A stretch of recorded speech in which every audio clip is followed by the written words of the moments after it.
Hi friends, இப்போ நம்ம Pandya stores பார்க்க போகிற பாண்டிய ஸ்டோர்ஸில் நம்ம பழனியும் நம்ம செந்திலும் இருக்காங்களே, அவங்க உள்ளே நுழையிறாங்க. நுழைஞ்ச உடனே நம்ம பாண்டியனை பார்த்துறாங்க. பாண்டியனை பார்த்தோன்னே ரியாக்ஷன் எப்படி இருக்குது தெரியுமா? வந்துட்டாரா எம்டன் அப்படின்னு சொல்லிட்டு, வந்துட்டாண்டா காலை, இனி என்ன எனக்கு இங்கே வேலை அப்படிங்கிற மாதிரி பாட்டை போட்டுவிட்டு கடைசியில் பார்த்தா என்ன திட்டுறதானே வேலை, திட்டி தொலை அப்படிங்கிற மாதிரி இருக்குது நம்ம செந்திலோட ரியாக்ஷனு.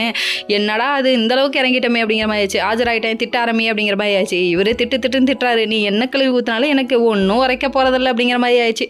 நம்ம பழனி ஒரு பக்கம் எல்லாரும் முன்னாடி இப்படி திட்டாதப்பா அப்படின்னு சொல்லிட்டு சப்போர்ட் பண்ணுறாங்க. இதுதான் இன்னும் கொஞ்சம் கோவத்தை தூண்டுது நம்ம செந்திலுக்கு. சரி, இதெல்லாம் ஒரு பக்கம் இருந்தாலும் இன்னொரு பக்கம் நம்ம ராஜி வீட்டில் அடிக்கிற அலப்பறையை தாங்க முடியல. இங்கே வா வெளியில் போகலாம் அப்படின்னு சொல்லிட்டு புருஷனை கூட்டிகிட்டு கிளம்புறாங்க.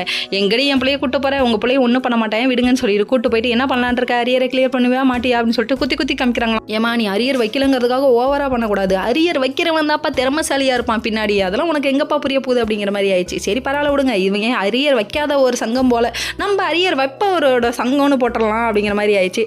சரி இதெல்லாம் ஒரு பக்கம் இருக்குது. நம்ம மீனா ஒரு பக்கம் அவங்க அப்பாட்ட போய் உட்காந்துட்டு எப்போதாப்பா வேலை கிடைக்கும்னு சொல்லி கேட்க, நான் தாசில்தார்மா அப்படிங்கிறாங்க. தாசில்தாராக இருந்துட்டு லஞ்சம் வாங்கி இப்படி வேலை வாங்கி கொடுக்கலாமா? சரி விடுங்க, நாடே நாசமாக போயிட்டுருக்கு, நமக்கு என்ன அப்படிங்கிற மாதிரி ஆயிடுச்சு.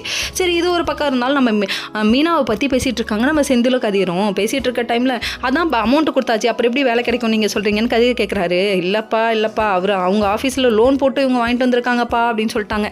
கடைசியில் போச்சே அப்படிங்கிற மாதிரி ஆயிடுச்சு. அண்ணி உனக்காக இவ்வளோ பண்ணுறாங்களாண்ணா அப்படின்னு சொல்லிட்டு சென்டிமெண்ட்டாக பிஜிஎம்மை போட்டு வரானுங்க. டே அவன் மொட்டாட்டிக்கு அவன் பொழப்ப பார்க்கணுன்னா எல்லாத்தையும் செஞ்சு தானே அவன் அப்படிங்கிற மாதிரி இருக்கு. மீனாவோட ஒரே கவலை பறக்கிறதுக்கு ஆசைப்பட்டு இருக்கிறத விட்டுருவோமோன்ற கவலை தான். இது இவங்களுக்கு மட்டும் இல்லைங்க, எல்லாருக்கும் இருக்கும். ஏன்னா 10 லட்சம்